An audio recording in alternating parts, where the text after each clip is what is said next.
Hey y'all, welcome back to my channel. It's your girl, Life of Routine. I'm back with another video. In today's video, I'm going to be giving you a beginner guide to YouTube for anyone starting in 2022. But if you haven't already, make sure you subscribe to my channel down below, and we're going to get started. So if you're going to start a YouTube channel in 2022, I'm going to give you down the rundown. So first of all, if you're going to start a channel, make sure you create a brand new channel. And another thing is, make sure you have a profile picture, because how your viewers are going to see what you look like.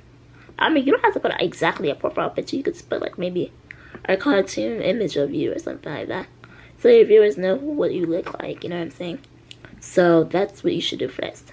Second off, make sure you write in the about section. I feel like this is something people do not do at all.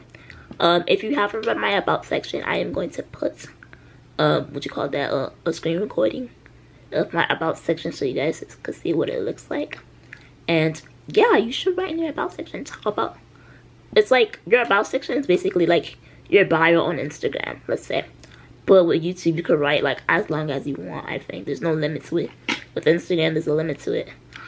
With TikTok, I think there's a limit to it too. I think my TikTok bio is literally my age and like my ethnicity, and then my Instagram name, and I wrote like little person. But that's what you can do. I feel like a lot of people don't use like the about section as they should. But yeah. So the next thing is, you definitely need a YouTube channel art. So if you don't know how to do this, watch YouTube videos on this, because I feel like it's really easy to do. You just need to learn how to do it. For me, it didn't take that long for me to do it. You know, I think I'm pretty good with graphics. If you guys don't know, I have a graphics account and I make thumbnails and intros and, you know, channel art for money. So if you want to book me, you can book me down below. But yeah, that was a little self-advertisement right there. But it's just really fun. So you just gotta make a YouTube channel art. The next thing is, plan out your first YouTube video. I feel like a lot of people don't do this. If you don't know what to post for your first YouTube video, obviously your channel is going to start at 0 because you have no subscribers. And just do a get to know me time, a welcome video to my channel, where your content is going to be about. I feel like a lot of people lack at this, you know. I remember when I first started, my first video was my YouTube intro, because I didn't want to put my face on camera yet, because no one was really following me yet, and I feel like there was no point. So that's the thing you should do, like do a YouTube, like, you know, get to know me type of thing. Once you start getting subscribers, then you can start posting a lot of videos and stuff like that. It just really depends what you want to do. And another thing is, be creative with your YouTube channel. Don't make it those type of channel that do the same thing over and over again. We're tired of that. Like, come on. For some reason my camera's not focusing, so I don't know, y'all. Hopefully y'all can see my face. But yeah, make sure you have that, because it's really important to plan out your content. Next thing is, you need to know how to do thumbnails.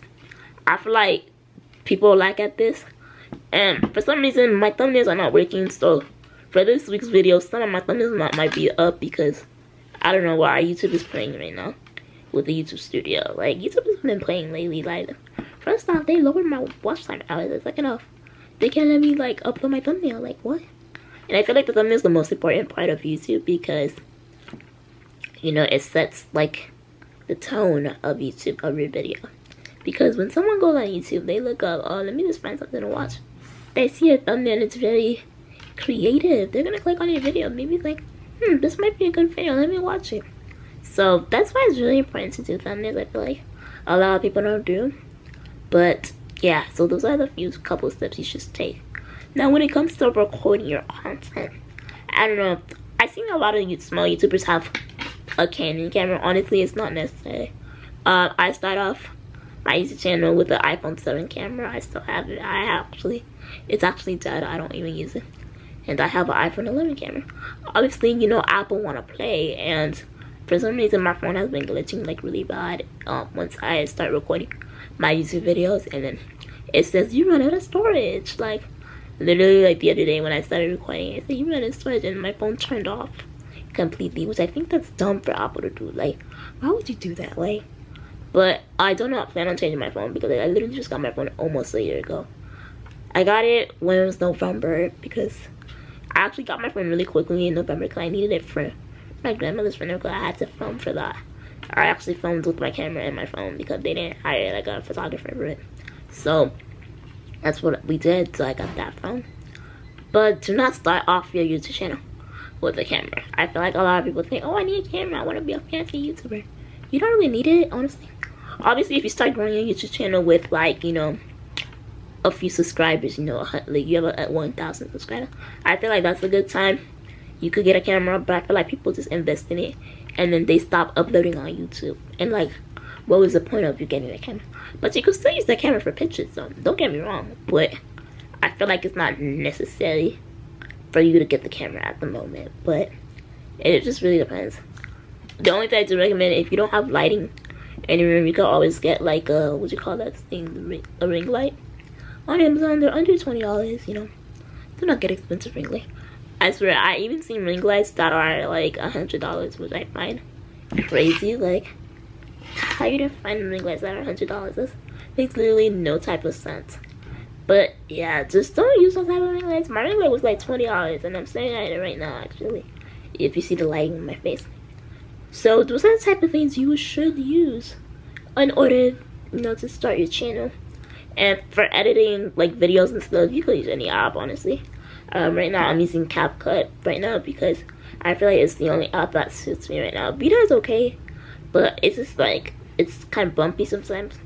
So that's why I use CapCut now. When I first started my YouTube channel, I don't remember what I used. Oh, I used Videoleap actually. I stopped using it because I don't know what happened. Oh, it started glitching out for some reason on my phone, and then I had to delete it after. And actually, that app, I was paying for it, actually. Can you believe that? I was paying for that app. So, yeah, it's crazy that how far I've came. Like, I switched through so many apps and stuff like that. Even though I have an MacBook, I could have gotten Final Cut Pro. I feel like I don't need it at the moment because, like, let's be real, not everyone watches my YouTube video. Like, my views doesn't add up, to be honest, for the numbers I have on my subscriber count, you know. So that's why I still edit on my phone. I feel like it's okay for now, but it just really depends, yo. So those are a few beginner guides to start your YouTube channel. I feel like I've helped you a lot. Hopefully it starts well. I'm doing to let you know, if you're trying to be monetized, that's something that's gonna take you a while. Especially the thing I hate what YouTube does when it's, I think it's a year and they start lowering down your watch time hours. It takes time. Like, I feel like what you need to do is like do longer videos. I'm not a person that do longer videos. You know, if you know me, I don't do long videos unless it's something serious. Like for my Dorfism Q&A, that should be a long video because you guys are asking me questions. And if you don't follow up with my community posts, you really should, because I post it. Oh, I forgot to mention as well, guys. If you have the option to post on your community posts, I feel like you should use it because that's where people look at your stuff, you know. Like, I feel like Instagram is whatever, and your subscribers, maybe they don't have Instagram, so, you know, community posts is the way to go, you know. So that's why I feel like what's important about that. YouTube just roll out a new feature. If you have 500 subscribers, you can use community posts. I thought that was really nice of them. I really hope one day YouTube does like monetization for smaller YouTube accounts, because I think it's fair enough. If you have a 5K account, you should be able to be monetized without doing the watch time hours. I'm sorry, I feel like that rule is kind of annoying. But on TikTok, actually, in order for you to get paid on it, you need 10K subscribers, 10K followers. I said subscribers, Lord Jesus. 10K followers, that's kind of crazy. That's even worse than YouTube. So at least YouTube policy is not as strict as TikTok. But, you know, it would be nice if they did like a monetization for small YouTubers and stuff like that. I think now people are more using YouTube Shorts. I feel like YouTube Shorts should work just like TikTok, but doesn't for some reason. But hey, that's how YouTube functions and stuff. But you know, every year YouTube's updates and stuff like that. But if you're trying to reach your 4,000 watch time hours, you just gotta keep posting. And I feel like you need to post like long videos too. I don't like posting long videos, I'm gonna be very honest with you, because like, I'm not a talker. But actually this video is gonna be really long for some type of reason. I'm just recording right now. I'm not a really talkative person. I know a lot of people ask me, what do you mean do long videos, do long videos? To be honest, I don't know why I should do long videos like that. I don't see the purpose of it, but it just really depends on what your channel is based. I mean, if your channel is based on a food mukbang like channel, you could do long videos because you're just eating food on the camera. So I feel like that's not hard. But like a talkative long video, I feel like that's kind of hard for me. Like, I'm not a talkative person unless it was like a podcast or something. But I feel like podcast is different because you're just doing voice recording. So, or unless you just sit there on your camera and you just start recording of you talking. But it really depends what you want to do with your life, with your channel. And remember, your channel's not going to be perfect. You just got to take time with it. That's what I've learned about YouTube, that it takes time for people to follow you and stuff like that. And if you want people to subscribe you, you just got to post it on all your social media platforms so people know, and send it to your friends and family. And I feel like that's the most important part of YouTube. So, yeah. So, I really hope you guys enjoyed this beginner guide to YouTube. So, good luck to anyone who's starting up their channel in 2022. But if you haven't already, make sure you subscribe to my channel down below. And yeah, I'll see you guys in the next video.